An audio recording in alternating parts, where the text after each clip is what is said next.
1월 12일 새벽 만나를 시작하겠습니다. 이 새벽에 주시는 하나님의 말씀은 빌립보서 3장 1절로 9절에 있는 말씀입니다. 빌립보서 3장 1절로 9절에 있는 말씀, 빌립보서 3장 1절로 9절에 있는 말씀, 제가 봉독해 올리겠습니다. 끝으로 나의 형제들아, 주 안에서 기뻐하라. 내가 너에게 같은 말을 쓰는 것이 내게는 수고로움이 없고 너희에게는 안전하니라. 개들을 상가고 행악하는 자들을 상가고 몸을 상해하는 자를 상가라. 하나님의 성령으로 봉사하며 그리스도 예수로 자랑하고 육체를 신뢰하지 아니하는 우리가 곧 할례파라. 그러나 내가 육체를 신뢰할 만하며 만일 누구든지 다른 이가 육체를 신뢰할 것이 있는지를 생각하면 나는 더욱 그리하리라.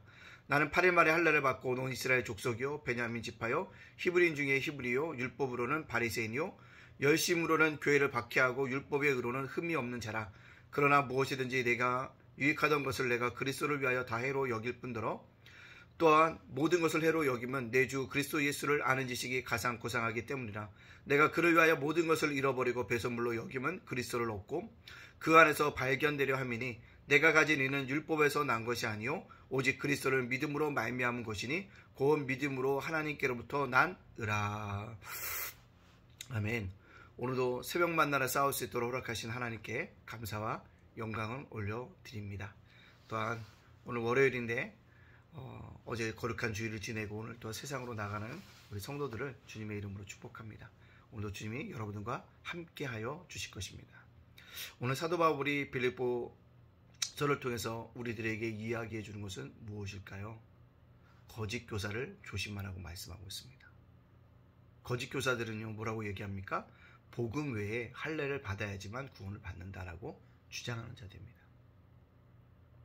또한 거짓 교사들은 누굽니까? 할례를 받아야지만 진짜 이스라엘 백성이 될 수 있다고 이야기하며 할례를 주장하는 사람들도 있습니다. 거짓 교사들이 누굽니까? 자기 공로를 자랑하는 사들이라는 거죠. 근데 사도 바울은 그들이 복음의 행악자들이다라고 얘기하면서 심지어는요 개들이라고 표현하고 있습니다. 그래서 상가라는 말을 3번이나 경고해서 쓸 정도로 그를 멀리하라고 우리들에게 말씀하고 있습니다. 사도 바울이 이렇게 강력하게 말했던 이유가 뭘까요? 복음을 훼손시키지 말라는 것입니다. 이 땅을 살아가는 저와 여러분도 복음을 훼손시키는 일이 없어야 한다는 것입니다. 우리 구원은요 예수 그리스도로부터 얻을 수 있습니다. 또한 말씀에 말하는 것을 우리가 지켜가야 한다는 것입니다. 물론 차별금지법이 계속적으로 이야기가 되고 있지만 우리는 분명하게 성경에게 동성애는 죄라고 얘기했기 때문에 우리는 그것을 단호히 거부합니다. 그러나 동성애자들요 구원받을 수 있도록 우리가 뭐 해야 됩니까? 기도하고 돌이킬 수 있도록 우리가 마음을 쏟아야 한다는 일은 분명한 일이라는 사실입니다. 따라서 우리가 꼭 기억해야 될 일은 무엇이냐면 복음을 분명하게 훼손시키지 않도록 지켜나갈 책임이 저에게 있다라는 것입니다. 또 한 가지 이 말씀을 통해서 생각해 볼 수 있는 건 분별해야겠다고 생각합니다. 참과 거짓이 너무 많다는 거죠. 거짓 교사가 있고 참 교사가 있는데 우리가 그것을 구별할 수 있는 분별력을 가지고 살아가야 한다는 것입니다. 우리 주변에 얼마나 많은 이단이 있습니까? 제가 성균관대 역에 가다 보면 항상 이단들이 있어요. 네. 항상 이단들이 있습니다. 또요 신천지도 있고요. 여러 가지 이단들이 우리들에게 계속적으로 복음을 증거하는 것들을 발견합니다. 우리는 그들을 뭐합니까? 경계해야 될 책임이 있다는 사실들, 복음을 훼손시키는 그들과 타협함이 없다라는 것입니다. 단호히 거부하고 나가야 한다는 것. 또 한 가지 우리가 알려진 이단뿐만 아니라 숨겨진 이단들이 너무 많습니다. 분별할 수 있는 귀한 영들을 가지고요 그렇게 살아갈 수 있는 저와 여러분이 되어지기를 간절히 소원합니다. 자, 두 번째는 그래서 사도 바울이 얘기합니까? 자신이 이렇게 얘기하는 것은 신뢰할 만한 것이 너무 많다는 거죠. 자신도 육체적으로 자랑할 게 너무 많다는 것입니다. 왜요? 랍비였죠. 최고의 한 분을 낳았죠. 또 바리새인이죠. 그 파도 유명한 파가 아니겠습니까? 자랑할 것이 많지만 자랑하지 않고 뭐만 자랑했다고요? 복음이 가장 고상한 지식인지 알고 그것만을 자랑하겠다라고 고백하고 있습니다. 그러면서 육체의 자랑거리는 뭐라고요? 배설물로 여기겠다라고 얘기하고 있습니다. 왜요? 육체의 자랑이보다는 그리스도의 자랑이 훨씬 더 크고 놀라운 비밀의 역사이기 때문에 그렇습니다. 오늘 사도 바울이 육체를 자랑하지 않는다고 말한 것처럼 이 땅을 살아가는 그리스도들은요 육체를 자랑하지 말아야 합니다. 어떤 것을 가지고 있다, 어떤 것이 있다, 그걸 자랑하지 말아야 한다는 거죠. 우리들의 자랑하지 않고 살아갈 수 있는 그런 믿음들, 쉽지 않지 않습니까? 우리가 남들보다 조금 가지고 있는 것들 자랑할 때가 많잖아요. 그래서 사도 바울은 자랑하지 말라고 얘기하더라고요. 우리가요, 육체의 자랑거리로 삼지 말고요, 오늘도 어떻게 해요? 복음을 자랑할 수 있는 저와 여러분이 되어지길 원합니다. 그것이 그리스도를 하는 가장 지식의 고상함이라는 사실들을 우리가 깨닫기를 원합니다. 그래서 우리가 어떻게 해요? 믿음을 붙잡고 살아가야 한다는 것입니다. 누가 주실까요?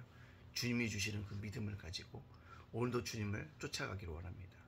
제가 어제 오후 예배를 드리면서 품성에 대해서 이야기하면서 믿음에 대해서 강조했습니다. 믿음이란 하나님을 기쁘시게 하는 거다. 하나님을 기쁘시게 할 게 어떻게 할 것이냐라는 거죠. 하나님을 기쁘시게 했다면 뭡니까? 대인과의 관계에서도 그를 기쁘시게 할 수 있는 기초석이 되어져 있는 게 믿음이다 라고 얘기했습니다. 두 번째는요, 세상을 이기는 믿음이라고 말씀드렸습니다. 세상을 이기는 믿음.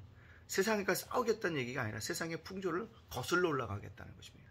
세상이 흘러간다 할지라도 우리 그렇게 흘러가지 않겠다. 넓은 길로 간다면 우리는 좁은 길을 선택할 것이고, 자기의 뜻을 관천시는 시대를 살아가다 우리는 자기 부인의 길을 걸어가겠고, 자기 짐을 지고 쫓아가겠죠. 우리는요, 자기 십자가를 지고 주님을 쫓아가겠다는 이런 고백들, 그런 것이 뭡니까? 세상을 이기는 믿음이라고 말씀드렸습니다. 오늘도 저와 여러분들이 마지막 날, 마지막 세대로서, 마지막 주자로서 살아감을 꼭 기억하고 우리가 뭡니까? 육체의 자랑이 아닌 복음만을 자랑할 수 있는 저와 여러분이 되어주시기를 간절히 소원합니다. 자, 그렇다면 오늘 말씀을 저와 여러분에게 적용시켜 보기를 원합니다. 여러분들, 우리의 자랑이 육체의 자랑이 아니라 그리스도의 십자가를 자랑할 수 있는 저와 여러분이 되어지자는 것입니다. 오늘도 세상의 넓은 길이 아니라 그리스도를 쫓아가는 좁은 길을 걸어가자는 것입니다. 그 길 속에서 주님과 함께 오늘도 동행할 수 있는 저와 여러분이 되어지기를 간절히 원합니다. 여러분들, 주님이 함께 걷는 오늘이 여러분 인생의 최고의 날이 될 것입니다. 그것을 기억하고 오늘도 주님과 함께 걸어가는 믿음의 백성들 되어지기를 간절히 소원합니다. 아멘. 기도하겠습니다. 사랑의 하나님, 감사합니다. 어제도 은혜가 받게 하여 주시고 오늘도 새벽 만나를 통해서 하루를 열어가게 하여 주시니 감사합니다. 오늘 주셨던 말씀처럼 육체를 자랑하지 않도록 인도해 주시고 거짓 구사를 분별하게 해주시고 오직 복음만을 자랑하며 살아갈 수 있도록 인도하여 주시옵소서. 주님, 오늘을 살아가는 우리 성도들을 기억하여 주시고 붙잡아 주시고 인도하여 주시옵소서. 예담교회 날마다 부흥할 수 있도록 인도해 주시고 예담제가 목사대와 예담장은 도서관에 함께하여 주시옵소서. 모든 영광 주님께 돌려오며 예수님의 이름으로 축복하며 기도하옵나이다. 아멘.